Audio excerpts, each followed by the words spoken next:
হেম মানে সোনা, ভো মানে মানেগুলো বুঝতে হবে। আপনারা যে সোনাগুলো পরেন ওগুলো 2 থেকে 3 বার পোড়ানো সোনা। সোনার অরিজিনাল কালার হচ্ছে কালো, কয়লার মতো কুচকুচে কালো। পোড়ানোর পর সোনা ওই রকম হয়। একবারে 1 পাই করে সোনা কমবে, 2-3 বার পোড়ানোর পর গয়না তৈরি হয়ে যায়। নাগরী লাখবান কাঞ্চন যিনি গোরা রূপ লাবণী, সোনাকে 1 লক্ষ বার পুড়ালে তার যে বর্ণ হয় সেই বর্ণকেও আমার চৈতন্য মহাপ্রভুর গায়ের রং পরাজিত করেছে। হেমাভো বারাণাং দিব্য ছবি। ও মাইরা, আমরা চিত্তপট চিনি, আমরা ছবি চিনি, আমরা পিকচার চিনি, আমরা ফটো চিনি। একজন ব্যক্তি বলুন তো দিব্য ছবিটা কি চেনেন?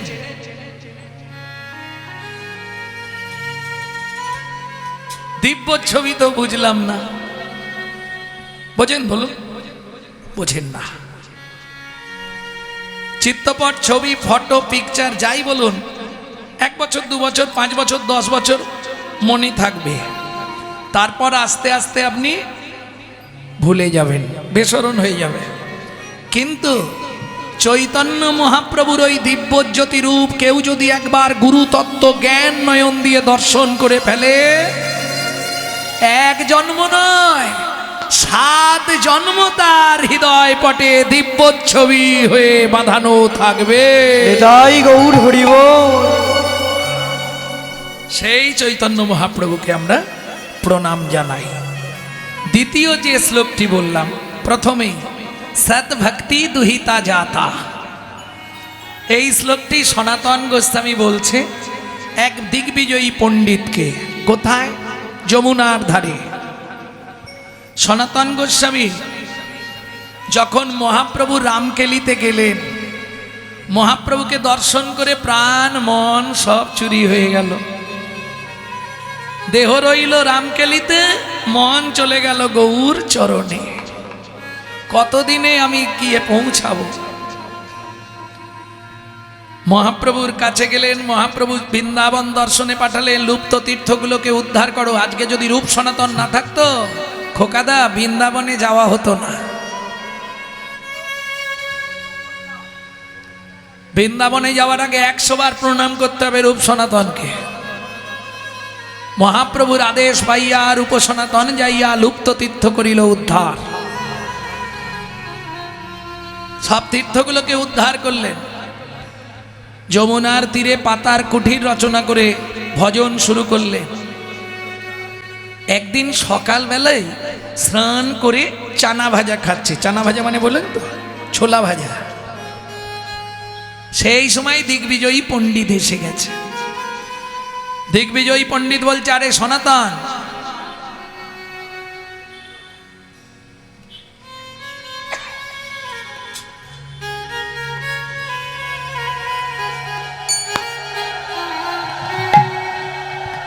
শ্রী রাধা রমন রমণি মনোমোহন বৃন্দাবন বন দেবা, শ্রী রাধা রমন রমণি মনমোহন বৃন্দাবন বন দেবা, অভিনব রাস রসিক বরনাগর, অভিনব রাস রসিক বরনাগর, নাগরি গণ কৃত সেবা, নাগরি গণ কৃত সেবা, শ্রী রাধা রমন রমণি মনোমোহন বৃন্দাবন মন দেবা, শ্রী রাধা রমন রমণি মনমোহন বৃন্দাবন বন দেবা, শ্রী রাধা রমন রমণি মনমোহন বৃন্দাবন মন দেবা, অভিনব রাস রসিক বরনাগর, অভিনব রাস রসিক বরনাগর, অভিনব রাস রসিক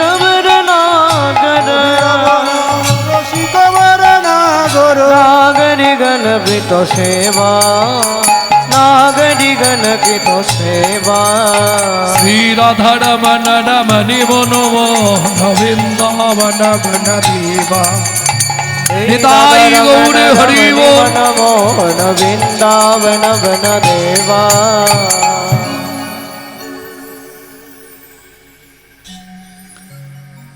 पंडित ओ सनातन আরে তুমি স্নান করে উঠেই চানা ভাজা খাচ্ছ তোমার জপ তপ আহ্নিক তপস্যা কিচ্ছু করলে না সনাতন গোস্বামী বললে আর দরকার নেই কেন আমার অসুজ হয়ে গেছে অসুজ হয়েছে হ্যাঁ সনাতন কি অসুজ হলো বলে আরে শোনো পণ্ডিত আমার একটা মেয়ে হয়েছে হ্যাঁ আর সেই মেয়ের জন্ম দিতে গিয়ে মেয়ের মা মারা গেছে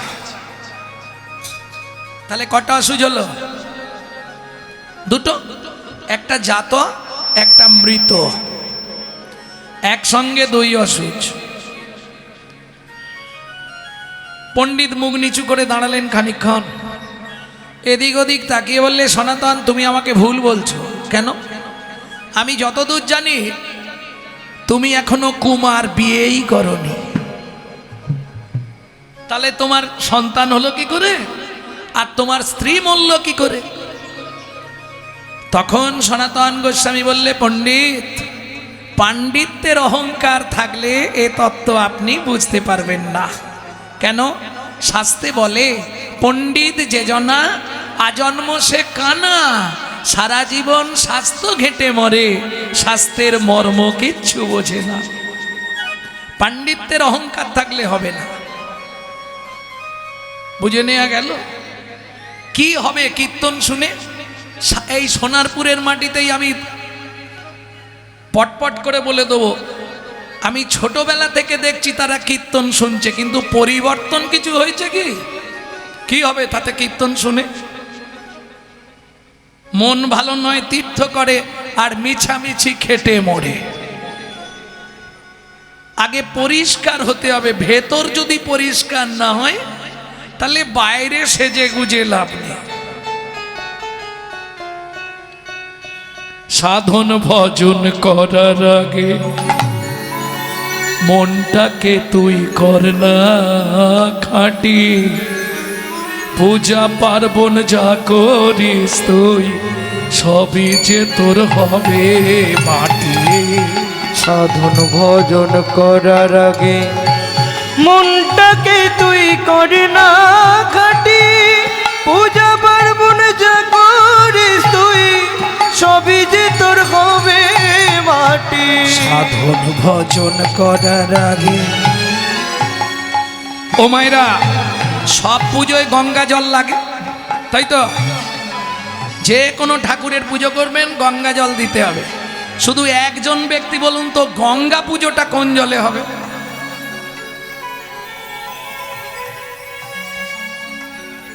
গঙ্গা জলে বাহ ওখানের এক বাবা বলে দিয়েছে গঙ্গা জলে একটু আস্তে ছোট করো একটু গ্রন্থের নামটা বলুন কোথা থেকে বললেন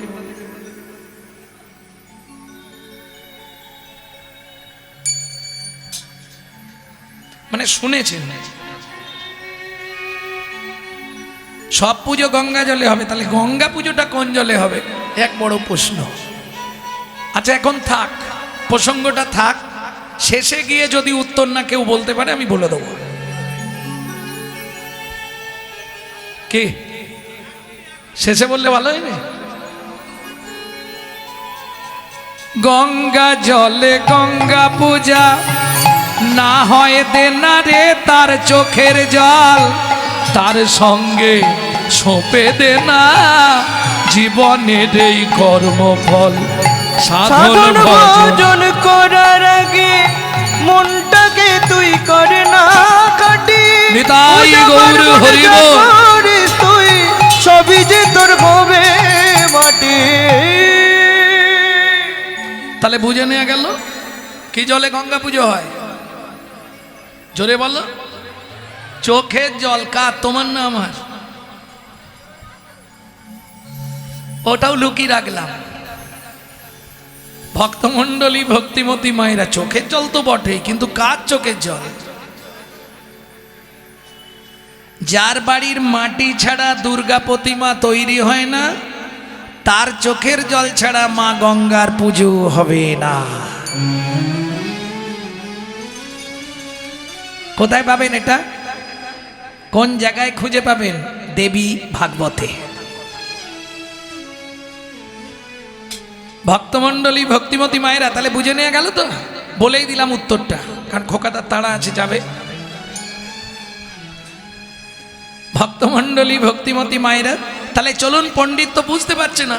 তখন সনাতন গোস্বামী বললে, পণ্ডিত আমাকে একটা কথা বলুন, আপনার তো বিরাট নাম, আপনি দিগ্বিজয়ী পণ্ডিত, বলুন তো পণ্ডিত, পণ্ডিত কাকে বলে? বললে, সনাতন তুমি আমাকে আবার উল্টে প্রশ্ন করে দিলে। আমি তো, তোমার বিয়ে হয়নি, প্রথম বললে তোমার স্ত্রী মরেছে, আবার বলছো মেয়ে হয়েছে, আমার সব ঘাঁটাঘুটি হয়ে যাচ্ছে, আমি তোমার কথা কিছু বুঝছি না। না না, আগে আপনি বলুন পণ্ডিত কাকে বলে? বলে, সনাতন আমি তা বলতে পারবো না, তুমি একটু বলো। তখন সনাতন গোস্বামী বললে, শোনো পণ্ডিত, জগতে পণ্ডিত হতে গেলে তাকে কি করতে হয় জানো? কি? মাতৃবৎ পরদারেষু পরদ্রব্যেষু লষ্টবৎ আত্মবৎ সর্বভূতেষু যমান্যতে সপণ্ডিত। মাতৃবৎ পরদারেষু, যে কোনো নারীকে মাতৃ জ্ঞান করা। পরের দ্রব্য, যে কোনো পরের জিনিস, লষ্টবৎ মানে মাটির ঢেলা ভাবতে হবে। আত্মবৎ সর্বভূতেষু, আমার মধ্যেও যে আত্মা, একটা কুকুরের মধ্যেও সেই আত্মা, একটা পিঁমড়ের মধ্যেও সেই আত্মা, একটা মশার মধ্যেও সেই আত্মা। সারাদিনে কতগুলো করে হয়? আর তোমাদের এখানটা প্রচুর মশা।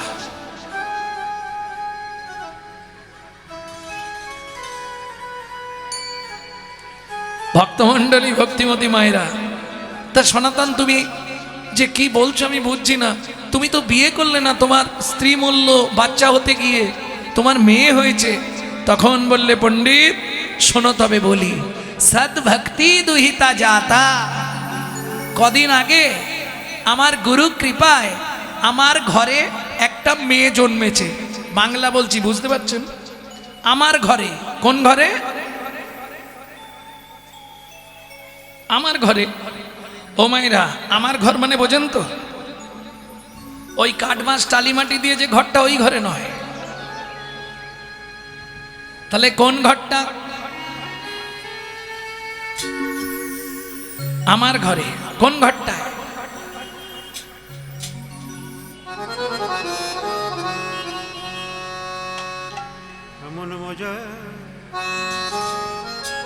কোন ঘরে মা? এমন মজার পরিপাটি,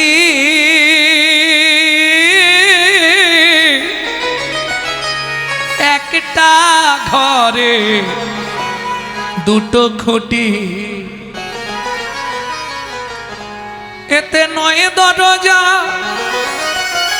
8টা কুঠি, 4 জানালা দিয়েছে, কোনখানেতে বসে বিধি সৃজন করেছে। কোনখানেতে বসে বিধি সৃজন করেছে। 3 পাটে হয় গড়ন সারা। এই ঘরটা কতালা? আসতে একটু অনুমতি নিয়ে মালাটা খুলে রাখছে, গরম লাগছে। 3 পাটে হয়, আরে নজর লাগবে, গড়ন সারা। মা বলে দিয়েছে। না না, মা বলে দিয়েছে মালা বেশিক্ষণ পড়ে থাকবি না, নজর লেগে যাবে। 3 পাটে হয় গড়ন সারা। কতলা বললাম? 3 তলা। ছোট করো। 3 পাটে হয় গড়ন সারা, উদারামু দারা তারা। 3 পাটে হয় গড়ন সারা, উদারাম উদারা তারা ওরে তাহার নিচে দমের চাবি, তাহার নিচে দমের চাবি দিয়েছে মারি। কি চমৎকার মানব দেহ বিধির তৈয়ারি। ওরে কি চমৎকার মানব দেহ গুরুর তৈয়ারি। এই শোনো, ওপরতলায় আজব কাণ্ড, তার নিচেতে সুরের ভাণ্ড। ওপর তলায় আজব কাণ্ড, তার নিচেতে সুরের ভাণ্ড। ওপরতলায় আজব কাণ্ড, তার নিচেতে সুরের ভাণ্ড। ওপর তলায় আজব কাণ্ড, তার নিচেতে সুরের ভাণ্ড। পাঠালে মাল সময় মতো, পাঠালে মাল সময় মতো সব বের করে দেয়। নিচের তালা ভেদ করি, কি চমৎকার মানব দেহ বিধির তৈয়ারি। ওগো কি চমৎকার মানব দেহ বিধির তৈয়ারি। বলো কি চমৎকার মানব দেহ বিধির তৈয়ারি। একটুখানি গাইলাম, অনেক বড় গান। ভক্তমণ্ডলী, ভক্তিমতী মায়েরা, তাহলে এমন মজার পরিপাটি, একটা ঘরের দুটো খুঁটি। ঘর চিনে নিলেন, 8টা কুটুরি: লজ্জা, ঘৃণা, ভয়, মান, প্রণয়, অহংকার, অবিদ্যা, মন। 9টা দরজা, এ তো একদম কমন, আপনারা জানেন। 2টো চক্ষু, 2টো নাসিকা, 2টো কর্ণ, একটু মুখগহ্বর, একটি পায়ু, একটি উপস্থ। 4টে জানালা, বক্ষে স্তনযুগল 2টি, একটি নাভি কমল। আর একটা জানালা আছে, ওটা মায়েরা জানে। কোথায় গো মা? যখন আমরা খুব ছোট ছিলাম, মায়েরা হাতের তেল, ওই সর্ষের তেল নিত। সোনা রে, মানিক রে বাবা,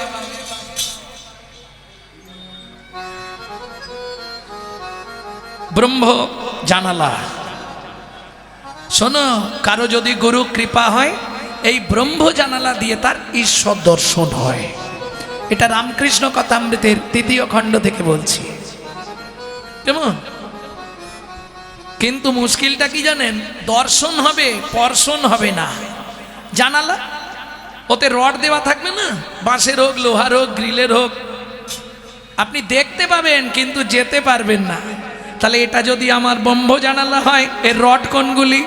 আমার ছেলে, আমার মেয়ে, আমার বাড়ি, আমার গাড়ি, আমার টাকা, আমার পয়সা, আমার আমার আমার আমার। ঠাকুর বললে, গিরিশ শুধু কষ্ট করে আটা বাদ দিয়ে দে, দেখবি সবই মার, সবই মার। দেখবি সবই মার, সবই মার। ওরে আখানা বাদ দিয়ে দে না, সবই মার, সবই মার। ওরে এখন আবার দিয়ে দে না, সবই মার, সবই মার। আমি আমি করি চিনিতে না পারি, আমি করি চিনিতে না পারি। আমাতে আমি আছে কি রত, আমাতে আমি আছি কি রত। যার শক্তির বলে বেড়াই চলে ভুলে, আমার আমি গেলে এ দেহ পত। যার শক্তির বলে বেড়াই চলে ভুলে, আমার আমি গেলে এ দেহ পত। কাঁচাই আমি আর পাকাই আমি, কাঁচাই আমি আর পাকাই আমি। ও মায়েরা, কোন আমিটা ভালো, কাঁচা না পাকা? পাকাটাই ভালো। আরে পাকা আম তো শুধু একবারেই খেয়ে নিতে হবে, কাঁচা আম হলে সুবিধা নয়। ওই আমচুর করা যাবে, চাটনি করা যাবে, গুড়াম করা যাবে, কাসন্দি করা যাবে, তাহলে কাঁচাটা ভালো নয়? কাঁচা আমি কখনোই ভালো নয়। কেন? আমি এই বাড়ির মালিক, আমি এই বাড়ির ছোট কর্তা, আমি এই সম্পত্তির মালিক। এটা কাঁচা আমি। আমি এই বাড়ির ছোট বউ, আমি এই বাড়ির বড় বউ, এটা কাঁচা আমি। আর পাকা আমি কোনটা? আমি যে তোমারই দাস, তুমি যে আমার প্রভু, এ কথাটি কোনো দিন জীবনের কোনো দিন ভুলে না যাই কভু, ভুলে না যাই কভু। আমি যে তোমারই দাস, তুমি যে আমার প্রভু, এ কথাটি কোনো দিন জীবনের কোনো দিন ভুলে না যাই কভু, ভুলে না যাই কভু। ভুল করে যদি ভুলে যাই, কেসে ধরে টেনে নিয়ে দিও একটু ঠাই দয়াল, দিও একটু ঠাই। ভুল করে যদি ভুলে যায়, কেসে ধরে টেনে নিয়ে দিও একটু ঠাই ঠাকুর, দিও একটু ঠাই। এটা হলো পাকা আমি। তাহলে কয়েকদিন আগে আমার হৃদয় ঘরে ভক্তি নামে কন্যা জন্মগ্রহণ করেছে। সদ্ভক্তি দুহিতা জাতা, দুহিতা মানে কন্যা, জাত জাতা, জন্মগ্রহণ করেছে। আর যেদিন থেকে ভক্তি নামে কন্যা জন্মগ্রহণ করল, আমার হৃদয় ঘরে যে মায়া নামে স্ত্রী ছিল সে জন্মের মতো মারা গেল। বুঝে নেওয়া গেল? খুব সহজ কথা নয়, এ সাধনের কথা, ভজনের কথা, বাহ্যিক জনের জন্য নয়। তখন পণ্ডিত আছাড় খেয়ে পড়লেন সনাতন গোস্বামীর চরণে। সনাতন, তুমি যে ধনে হইয়া ধনী পরশমণিরেও মানো নাই মনি, তার কিঞ্চিত দেহ তো আমারে। আমার মনে হয় যে ব্যক্তি পরশমণি যমুনায় ফেলে দেয় সে নিশ্চয়ই কোনো বড় পরশমণির সন্ধান পেয়ে গেছে। সনাতন গোস্বামী বললেন, পণ্ডিত, আমি যে পরশমণির পরশ পেয়েছি, যদি পেতেই হয় তিনি এখন নীলাচলে আছে, আমার সঙ্গে চলুন।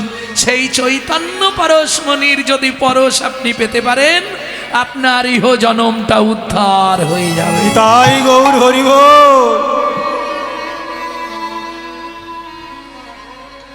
তাহলে বুঝে নেওয়া গেল, পতিত পাবন প্রভু করুণা নিদান, ভক্তজনে বাঁচাইতে দিলা নিজ প্রাণ।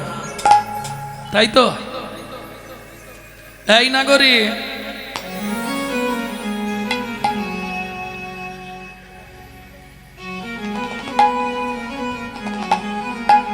মূঢ়মতি অতি পতিত পাষণ্ডী প্রাণে না মারিল কারে, প্রাণে না মারিল কারে। হরি নাম দিয়া জগত শোধিল, শোধিল যাচি গিয়া দাঁড়ি দাঁড়ি। ওগো যাচি গিয়া দাঁড়ি দাঁড়ে। ভক্তমণ্ডলী, ভক্তিমতী মায়েরা, কলির একমাত্র পন্থা হলো হরিনাম সংকীর্তন। আপনি যা করেন, গো কাটি দানে গহনি চকাশি, মাগে পয়াগে কটি কল্পবাসী, সুমেরু সমতুল হিরণ ন দানে, नहीं तुल्लो नहीं तुल्लो রাধা শ্রী গোবিন্দ নামে। বুঝে নেওয়া গেল?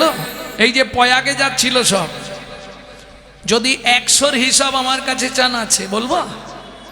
25 জন গেছে, ভিড়ের জ্বালায় ঢুকতে পারেনি, রাম মন্দির দেখে ঘর পালিয়ে এসছে। 25 জন অর্ধেক রাস্তা থেকে ফিরে এসছে। 25 জন কুম্ভে স্নান করেছে, আর 25 জন একবারে চলে গেছে।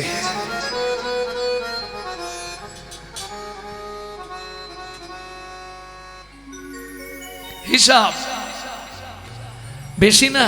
ধানবাদের পথ থেকে রাস্তার ধারে খালি গাড়ি দেখলেন, প্রিয় বাপ রে বাপ, ভর্তি গাড়ি সব পড়ে আছে, প্রাইভেট গাড়িগুলো ভাঙচুর হয়ে, অ্যাক্সিডেন্ট হয়ে সব পরপর পড়ে আছে। কত মানুষ মরেছে। কেন এটা হলো? কেন? চিন্তা করেছি আমরা একবারও? মানে প্রয়াগরাজও পাপ নিতে চাইছে না। তো কি দরকার, আপনি সারা রাত একদিন বসে একাদশীর দিন সন্ধেবেলা বসবেন, পরের দিন সকালবেলা উঠবেন, সারাক্ষণ হরিনাম করে নেবেন, প্রয়াগ তীর্থে স্নানের চতুর্গুণ ফল সিদ্ধি হয়ে যাবে। কোথায় বলা আছে? হরি ভক্তি বিলাসে। কোটি গরু ব্রাহ্মণকে দান করলে যে ফল হবে, গো কাটি দানে গ্রহণে চকাশি। গ্রহণের সময়, চন্দ্রগ্রহণ বা সূর্যগ্রহণের সময় কেউ যদি কাশীর মণিকর্ণিকার ঘাটে স্নান করে, বারাণসী গেছেন? মণিকর্ণ কি পড়েছিল ওখানে? বলতে পারবেন না? সীতার কানের দুল পড়ে গেছিল ঘাটে, এই জন্যে মণিকর্ণিকার ঘাট। বিশ্বের এত বড় শ্মশান পৃথিবীর কোথাও নেই। 24 ঘন্টায় 6টা চিতা জ্বলে সব সময়, 365 দিন বন্ধ নেই। সেই মণিকর্ণিকার ঘাটে স্নান করতে গেলে, স্নান করলে যে পুণ্য সঞ্চার হবে, তোমার বলছে 12 জন্মের পাপ নাকি ক্ষয় হয়ে যায়। মাঘ মাসে প্রয়াগ তীর্থ করলে যে পুণ্য সঞ্চার হবে, পর্বতের সমান সোনা দান করলে যে পুণ্য সঞ্চার হবে, নহি তুল্য রাধা শ্রী গোবিন্দ নামে। সুযোগ যখন হয়েছে একটু বলি, ছেলেটা মনে মনে এই কথাটা জানার পরে, মুসলমানের ছেলে, ইচ্ছা হলো কেউ তো বুঝতে পারবে না আমি হিন্দু না মুসলমান, লুকিয়ে গিয়ে মণিকর্ণিকার ঘাটে স্নান করে চলে আসে। যা পাপ করেছি ক্ষয় হয়ে যাবে, ও চলে গেছে। এখন মণিকর্ণিকার ঘাটের নিয়ম হচ্ছে অদীক্ষিত ব্যক্তিদের স্নান করা নিষিদ্ধ। তাহলে দীক্ষা নিতে হবে। ইসলাম ধর্মে তো দীক্ষা নেই, কি করবে বেচারি? তাহলে হিন্দু গুরুদেব দেখতে হবে। ও ভাই, এখানে কে দীক্ষা দেয়? কেউ নয়। যদিও একজন মহারাজ আছে, সে প্রতিশ্রুতিবদ্ধ কাউকে দীক্ষা দেবে না। সে কে? রামানন্দ স্বামী, রামানুজ সম্প্রদায়। ছেলেটা মনে মনে ঠিক করে ফেললো ওনার থেকেই দীক্ষা নেও। বলে তোমার মাথা খারাপ হয়েছে? উনি কাউকে দীক্ষা দেননি। ভাই, ওনাকে সাক্ষাৎ কোথায় পাওয়া যাবে? প্রত্যেক দিন ভোর 3টের সময় এই মণিকর্ণিকার ঘাটে স্নান করতে আসছে। ছেলেটা বলে আর কিচ্ছু বলতে হবে না তোমাকে, তুমি যাও, আমি বুঝে নেব। কেমন বুদ্ধি দেখুন। রাত্রি 2টোর সময় চলে গেছে ঘাটে, ঘাটের একটা পাথরকে ঠেলে জলে ফেলে দিয়ে পাথরের মতো শুয়ে আছে। ও একটা ধাপ হয়ে গেছে। এবার রামানন্দ স্বামী প্রত্যেক দিন 3টে বাজলেই আসবে মণিকর্ণিকার ঘাট। প্রথম ধাপ, দ্বিতীয় ধাপ, তৃতীয় ধাপে যেই পা দিয়েছে নরম লেগেছে। পাথরের ধাপগুলো শক্ত ছিল, এই ধাপটা নরম লেগেছে। চিৎকার করে উঠেছে, রাম কহ, রাম কহ, রাম কহ। জলে নেমে গেছে তাড়াতাড়ি করে, স্নান করছে আর দেখছে ওই তীরেতে একটা ছেলে হাত তুলে তুলে নাচছে। নাচছে আর কি বলছে জানো? আমার দীক্ষা নেওয়া হয়ে গেল, আমার দীক্ষা নেওয়া হয়ে গেল। রামানন্দ স্বামী স্নান করে উঠলেন। এই কে তোর গুরুদেব? আপনি। ধ্যাৎ, আমি জীবনে শিষ্য করিনি। ও মা, এই তো আপনি আমার বুকের ওপর পা দিয়েছিলেন। তার মানে আপনি নামবার সময় আমার বুকে পা দিলেন আর 3 বার বললেন রাম কহ, রাম কহ, রাম কহ। 3 বার কইলে উচ্চারণ, কইলে উচ্চারণ, উহাতেই হইল মোর দীক্ষা গ্রহণ। দীক্ষা গ্রহণ। এবার চাকরি দাও। কি চাকরি করবি? যে চাকরি দে। কোথায় থাকিস? তোর নাম কি? নামটা যদি বলি আবার তাড়ি দেবে না তো? বলে দিই, গুরুদেবের কাছে তো আর মিথ্যে বলা যাবে না। আমি জোলা বংশে তাঁতি, জোলা বংশে মুসলমানের ছেলে, আমার নাম কবির। তুই মুসলমানের ছেলে হয়ে তাতে কি হয়েছে? দীক্ষা তো পেয়ে গেছি, মণিকর্ণিকার ঘাটে স্নান করব ভেবে এসেছিলাম, আর স্নান করার দরকার নেই, দীক্ষা হয়ে গেছে। এবার কি করবি? একটা চাকরি দিয়ে দিন, আমি এখানেই জন্মের মতো রয়ে যাব। বাবা মা চুলোই যাক, আমার দেখার দরকার নেই। প্রথম জন্ম হয় পিতা মাতার ঔরসে, দ্বিতীয় জন্ম হয় গুরুর মন্ত্র উপদেশে, গুরুর মন্ত্র উপদেশে, তৃতীয় জন্মের কথা কহনে না যায়, কহনে না যায়। ওরে চতুর্থ জন্মে তারে কৃষ্ণ আপন করে নেয়, আপন করে নেয়। অতএব হয়ে গেছে, আর দরকার নেই। তাহলে শোন, এই খাতা দিলাম, এই পেন দিলাম, সারাদিনে কতজন স্নান করছে এটা লিখে রাখবি। আমি তো লিখতে পারবো না, যে স্নান করতে আসবে তাকে বলবি সই করে তবে স্নান করতে।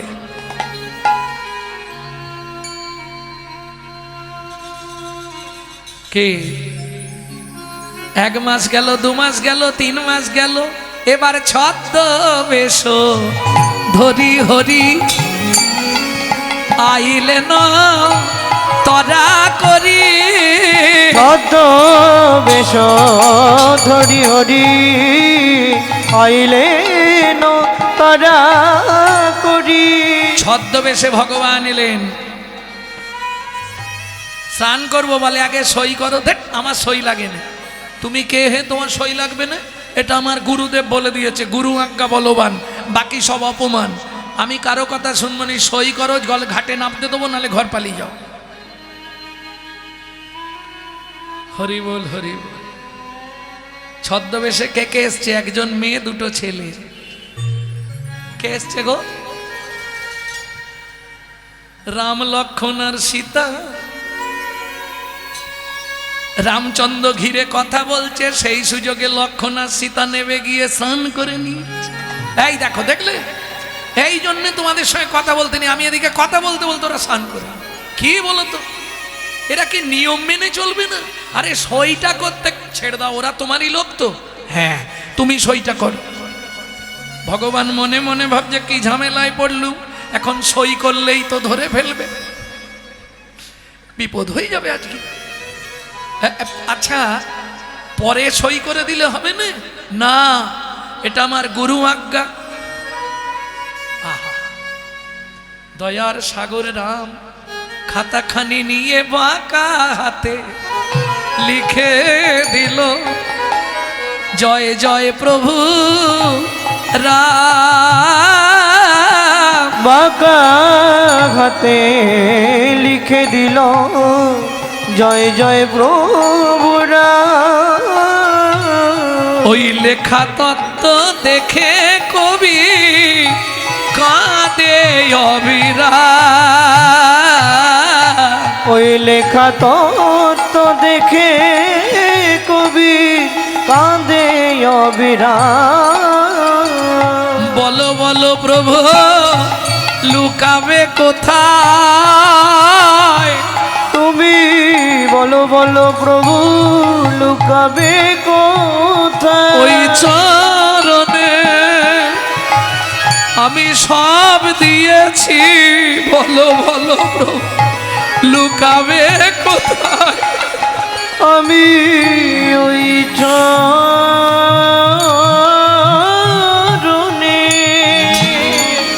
আর তো চরণ ছাড়বো না গো, ওই চরণে সব দিয়েছি, তো চরণ ছাড়বো না গো, ওই চরণে সব দিয়েছি, বলো বলো প্রভু লুকাবে কোথায়?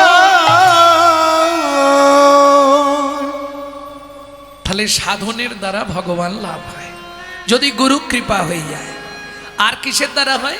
সত্যযুগে হতো ধ্যানের দ্বারা, জানেন তো? সত্যযুগে ধ্যান করে ভগবান লাভ হয়ে যেত। যেমন ধরুন মা সরস্বতী, মা সরস্বতী কতদিন ধ্যান করেছিল?